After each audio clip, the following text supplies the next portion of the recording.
So let's talk about transplant rejection. So this topic is very important for step 1 and 2. So let's start by talking about the hyperacute. So hyperacute happens in minutes after the transplant.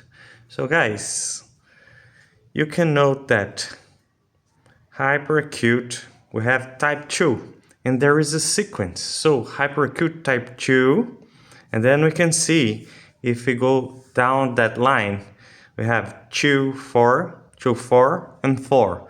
So it's an easy scheme for you to follow.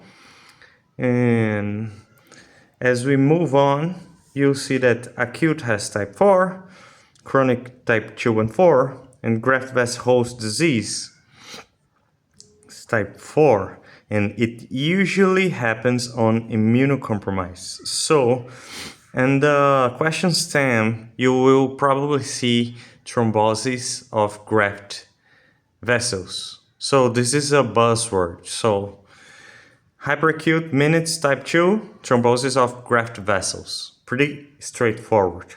And acute, we have weeks to months. You see that the timeline, it goes up because you have minutes for hyperacute, and this is how you classify them based on the time.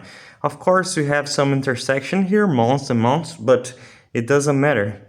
You will see that for acute, we have interstitial lymphocytic infiltrate.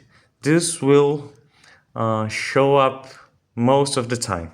So acute, weeks to months, cellular, CD8 or CD4 plus, type 4, because this is a type 4 reaction, interstitial lymphocytic infiltrate. If you see lymphocytes all over the place, that's when you will choose acute.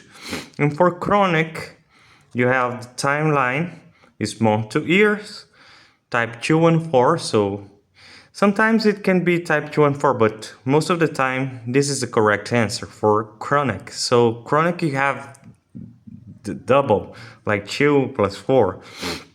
And you will have atherosclerosis, and also you can see those words, those buzzwords: nephropathy, vanished bile duct, atherosclerosis, bronchiolitis obliterans. So you can see that here we have chronic things going on. All right, so you have to see those words in order to pick the right answer. So GHD, graft-versus-host disease, timeline varies, and this is a buzzword, immunocompromised. So when you see immunocompromised patient, because the graft will react against the host is immunocompromised. So if you see a patient like has HIV or long-term using corticosteroids, you might be choosing graft-versus-host. What I usually do when I see something that isn't one of those trees, I choose for this one. And you also have a maculopapular rash. So basically what I did here in 5 minutes, I explained you a huge topic, and those are the important stuff you need to know to ace your USMLE.